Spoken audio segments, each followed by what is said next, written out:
A quinta-feira foi o primeiro dia do Outlook Forum do USDA, aquele evento que reúne ali as autoridades para trazer os primeiros sinais da nova safra, nesse caso a safra 2025-26. Em suma, o USDA trouxe uma área maior estimada para milho e uma área menor estimada para soja. Isso o mercado já estava esperando. Agora, qual foi o teor que o mercado deu para isso? Assunto para a gente tratar agora com o Rafael Silveira, analista das safras e mercado, já nos fazendo companhia na tarde de hoje. Rafael, seja bem-vindo. Já chamamos você para um dia importante para a gente entender esses números. Meu amigo, boa tarde para você. Muito boa tarde, pessoal do Notícias Agrícola. Carla, vamos lá, vamos falar um pouquinho desse mercado, né? Principalmente aí nessas notícias mais importantes aí relacionadas ao SDA, né? É isso mesmo. Bom, o fórum está no seu primeiro dia, trouxe, portanto, algo que o mercado já esperava, né, Rafael? Que era essa sinalização realmente de uma área maior de milho e também uma área menor de soja a ser cultivada nos Estados Unidos. Teve um aumento também esperado ali, ou projetado, enfim, para o trigo. Todos esses números foram digeridos pelo mercado. Agora, quem parece que não sentiu muito foi a soja. Até chegou a subir em algum momento ali do pregão dessa quinta-feira na Bolsa de Chicago, mas devolveu essas altas e vai terminando o dia ali meio que no 0 a 0. Como é que você avaliou esse comportamento do mercado e os números que o Outlook Forum do USDA soltou nessa quinta-feira, Rafael? Bom, é importante, né, sempre a gente olhar para esses dados como uma prévia, né? O mercado sabe que não é um dado comparado aí com a intenção de plantio, que é um dado um pouco mais complexo, até pela forma que eles fazem, né, a análise e as projeções, mas traz sim uma ideia. Aquilo que a gente comentou, né? O mercado já esperava alguma redução para a área de soja. Eu acho que o mercado se decepcionou um pouquinho, porque acho que a visão era de uma redução, um corte um pouco maior de área, né? E acabou aí não trazendo uma sustentação muito grande para os contratos, né? A gente olha aí a posição março fechando praticamente no 0 a 0. Então, acho que foi mais em linha com isso, né? Talvez aí a esperança era que o corte para a área fosse um pouquinho maior e mostrasse ali um impacto maior, por exemplo, na redução de estoques, né? Quando a gente projeta o cenário mais à frente. Rafael, como é que o mercado ainda pode especular em cima desses dados, já que no final de março saem as primeiras projeções oficiais de área da safra 25-26 dos Estados Unidos? Bom, eu acho que é importante a gente olhar para a questão também de produtividade, né? Veja, a gente teve ali, por esses dados mais iniciais, uma produtividade estimada de 52,5 bushels aí por acre, né? O que é uma produtividade alta quando a gente compara com o ano passado, onde a produtividade era estimada muito para cima, né? E no final não aconteceu isso mesmo com boas condições nas lavouras, mesmo com um plantio e uma colheita, né, em uma boa janela, a gente teve ainda assim uma redução de produtividade. Então, a gente tem que cuidar esse dado, porque nos contratos ali do segundo semestre, a gente pode ter ali, se de fato, essa redução diária se confirmar, né, a gente tem uma volatilidade natural de clima e, né, ocasionalmente, não tendo essa produtividade, 52 bushels, né, e 0,5 por acre, a gente pode ter sim aí um movimento mais positivo de sustentação dos contratos do segundo semestre, eu diria, né? Aí o que nós vamos ter que observar na sequência vai ser clima e desenvolvimento das safras, Rafael. Aí sim, liga o botão da volatilidade e vamos ver o que Chicago vai trazer para refletir a safra 25-26 dos americanos. Exatamente, tá? Então, o que que eu penso? Acho que a curto prazo e cuidando bem o primeiro semestre, a gente tem que ainda pensar um pouco aqui na safra sul-americana, né? Olhar para a Argentina, que já está aí se desenhando, né? O clima está muito favorável. Acho que isso também acaba não deixando o mercado ter suporte positivo no curto prazo. E a entrada de safra brasileira também, que agora está avançando melhor, né? Como a gente vê os percentuais da colheita aí evoluindo bem, né, trazendo aí também um peso de entrada de safra natural, né, que é sazonal isso. Mas olhando para o segundo semestre, os contratos mais à frente, aí sim, aí a gente pensa em volatilidade, possível redução diária, você tem ali, pode ter, né, um corte de produtividade e, consequência, uma redução aí mais firme de estoques finais americanos, e isso pode ser sim aí um suporte bem interessante para preços na bolsa olhando para o segundo semestre, né?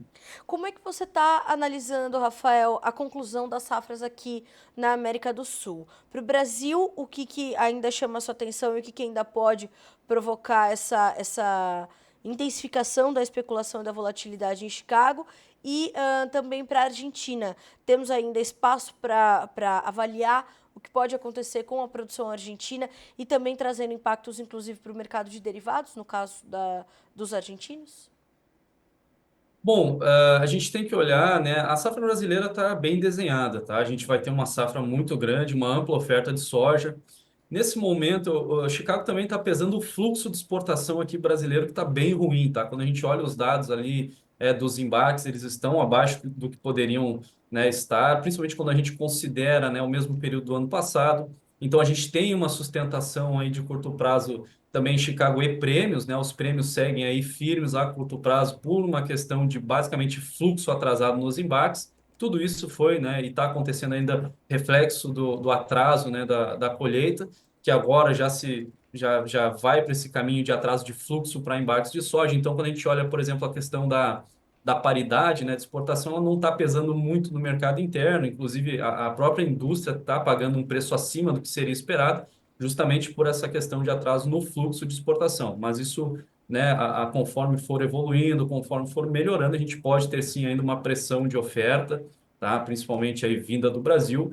E a Argentina, né, a questão de clima segue favorável, os mapas nas próximas 2 semanas apontam bastante chuva e a gente vê ainda um potencial muito bom. A safra deve ficar em torno de 48, 49 milhões de toneladas, o que é um dado aí regular para uma safra da Argentina, mas o contexto de oferta sul-americano é bem superior ao que a gente teve no ano passado e com certeza, né, a elasticidade da oferta ainda pode trazer sim um peso na bolsa de Chicago, tá? Então, US$ 10 o bushel pode acontecer, não dá para a gente pensar realmente Uhum. que só essa questão de possível redução de área americana vai trazer suporte para Chicago. Não acredito que isso possa acontecer no curto prazo, por isso que eu penso nessa situação exclusivamente para o segundo semestre, mas no primeiro semestre a questão da oferta ainda sul-americana pode trazer sim uma movimentação de queda ainda nos contratos futuros. Nessa movimentação, como que podem sentir os preços aqui no Brasil, Rafael? Nós temos ainda os prêmios ajudando a equilibrar a formação de cotações aqui no nosso mercado interno? Sim, bom, a exportação, né, a gente está com um mercado mais travado ainda, tá, em termos de negócio para Porto. Aí o Certo. mercado interno está tendo algum suporte, né? A gente tem visto a indústria tendo que colocar bids aí mais altos, né? Dependendo da região, R$ 4, R$ 5, R$ 6, dependendo do momento, acima do que seria esperado, né? Pela paridade, ou seja, isso está basicamente demonstrando que não é a exportação que está trazendo pressão positiva nos preços físicos do mercado interno, justamente porque nós temos um atraso de embarques, né? Então, é uma situação que acaba aí, né, deixando o mercado doméstico um pouco mais altista para preços, mas ali na frente a gente tem que cuidar, porque quando esse fluxo melhorar, a oferta brasileira tem sim posição para colocar força negativa nos prêmios, principalmente, tá? Então, mesmo que Chicago tenha ainda alguma movimentação positiva, a gente pode ver sim os prêmios caindo mais ali adiante, né? Rafael, da última vez que nós conversávamos, ao lado da questão dos prêmios, uma outra preocupação sua era a logística. E nós vimos que, ao passo em que a colheita foi ganhando um pouco mais de ritmo, ou normalizando o ritmo aqui no Brasil, nós vimos a logística trazer preocupações ainda mais agravadas, filas de caminhões em tudo que é lugar desse Brasil, o que é cena típica para anos onde a safra vai bem e onde o produtor precisa ir escoando, principalmente aquilo que ele já comercializou, já comprometeu. Como é que você está avaliando nesse momento essa condição logística e o quanto disso também ajuda a manter travada a nossa comercialização nesse momento aqui no Brasil? Bom, a gente tem uma situação ainda de preço de fretes aí bem firmes, né? E justamente ainda por conta, né, do atraso inicial da colheita. Então, agora você tem um avanço melhor, porque todo mundo começa aí a fazer os trabalhos no mesmo ritmo, você tem um avanço melhor, mas ainda assim você precisa, né, ter essa disponibilidade de caminhões para escoar toda essa quantidade de soja. Então, isso acaba trazendo, sim, uma pressão positiva, né? A gente vê um mercado ainda que, por exemplo, né, o mês de fevereiro está sendo bem pouco comercializado, porque não há muita, a exportação, né, está bem travada, e aí a indústria, como tem que acabar subindo os preços, né, ela gera aí melhores indicações, mas também para lotes bem pequenos, né, não é para fluxos muito grandes aí em termos de volume. Então, é uma situação que acaba travando um pouco aí a comercialização. A gente está falando de níveis de preços, apesar disso tudo, ainda minimamente adequados para o produtor, Rafael, ou em algumas áreas do país esses preços já vão, por exemplo, se aproximando ou dos custos de produção ou de uma margem ainda mais apertada para o produtor brasileiro. Como é que nós pensamos, se pensamos em preços, como é que pensamos nas margens que os produtores estão formando agora? Bom, isso depende muito, né, da questão da produtividade, cada um vai ter a sua, né?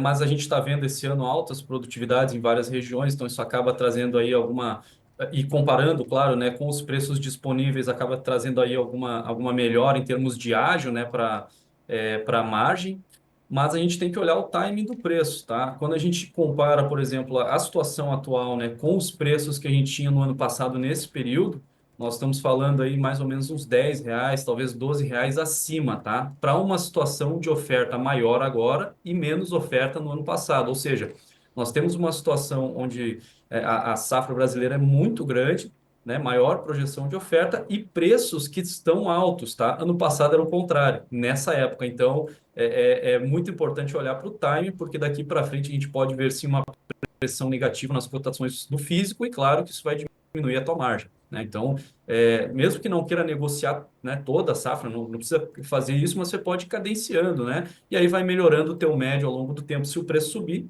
e é melhor do que a gente esperar aí que o preço tenda a buscar níveis maiores, porque pode não acontecer. E olhando para esse contexto, né, de grande oferta, a situação, na verdade, é que nós já estamos, na minha opinião, entrando no limite de preços físicos bons para o primeiro semestre, tá? Eu acho que a gente pode ver sim uma depreciação nas cotações da soja e claro que isso aí vai pesar bastante na margem do produtor, né? Minha pergunta seguinte para você era exatamente essa: como é que você está vendo essas oportunidades de comercialização? Então, elas vão ficando ou vão entrando numa janela que pode se fechar mais rapidamente, uma janela mais ajustada a partir de agora e pelo menos até a conclusão desse primeiro semestre, Rafael. Exatamente, né? A gente tem que olhar para o cenário de oferta e demanda, né? Então, muitos produtores, pela questão do milho agora está com preços bem favoráveis, eles acabam fazendo uma conta, né? E olhando, bom, já que o preço do milho está alto, a gente deveria, pela relação com a soja, ter preços melhores. Só que não funciona bem assim. A gente tem que olhar também a parte da oferta e não apenas, né, considerar aí os preços mais altos do milho, tá? Então, justamente, o preço que está atualmente e comparando historicamente, pegando a relação do ano passado, nós estamos tendo um bom ágio, tá? E, na minha opinião, é sim oportunidade para fechar negócios olhando ali na frente, quando o efeito da oferta, o efeito do fluxo de exportação começar a melhorar, a questão da paridade de exportação pegar no mercado interno, e aí os prêmios que podem ficar bem negativos, reduzir bastante o valor aí da saca de soja lá na ponta do produtor e, claro, né, trazer aí um peso, uma relação negativa para a questão das margens. De qualquer forma, portanto, escalonar essas vendas, dividir, aproveitando as oportunidades e garantindo essas margens é a melhor estratégia, né, Rafael? Eu penso que sim, é exatamente isso, tá? Não precisa, não quero vender tudo que eu tenho de soja. Ok, vai Claro. cadenciando, mas pense nisso, tá? Porque é melhor você garantir uma margem. Se você olhar agora e ver que a tua margem está boa, está consistente, ok, fecha mais negócio, não espere o mercado te pegar de surpresa ali na frente, porque tem sim essa possibilidade. Se por um acaso você tiver uma reversão do mercado, Chicago acabar subindo, os prêmios seguirem um pouquinho mais positivos, tudo bem, você vai pegar um preço médio melhor, tá? Mas é melhor essa situação de você ter uma certeza que está negociando a um preço bom agora, do que chegar ali na frente e você se deparar com um cenário bem negativo para as cotações, né? Rafael, como é que o dólar está influenciando nisso tudo? Porque o botão da volatilidade do dólar, diferente da soja, está ligado 100% do tempo, 24 por 7, né, Rafael? Então são R$ 5,83, o mercado voltou a subir, recuperou 5,70, recuperou 5,80, está trabalhando acima disso agora. Como é que o dólar está influenciando em toda essa decisão e também se dividindo ali entre prêmios ainda dando suporte, Chicago que não sabe para onde vai, qual é a importância e o papel do dólar agora? Bom, o dólar é uma variável que a gente está considerando, né? Principalmente, eu diria, o aspecto fiscal no Brasil. Então, o mercado sabe que esse ano a gente vai ter aí mais um crescimento trilionário de juros da dívida. né? A gente sabe que as chances são que a gente tem um novo déficit nominal ao longo do ano, tudo isso aí é gasto, é risco, é inflação, e evidentemente tem aí um peso mais positivo para o câmbio, tá? Agora, claro, quando a gente olha pensando, né, pela parte de juros e por a parte de arbitragem, se nós tivermos aí um aumento mais forte a curto prazo dos juros vindo aí da taxa Selic, se nos Estados Unidos nós não tivermos aí uma movimentação de alta para a taxa americana, a gente pode ter ainda no curto prazo alguma chance do dólar recuar um pouco, tá? Mas pelo contexto fiscal desse ano, que eu acredito que vai ser o que vai trazer mais, né, sustentação para câmbio, e a gente olha essa situação de um gasto muito grande, principalmente com juros da dívida, eu acho que o dólar ainda deve ter sim uma movimentação, uma sustentação positiva, tá?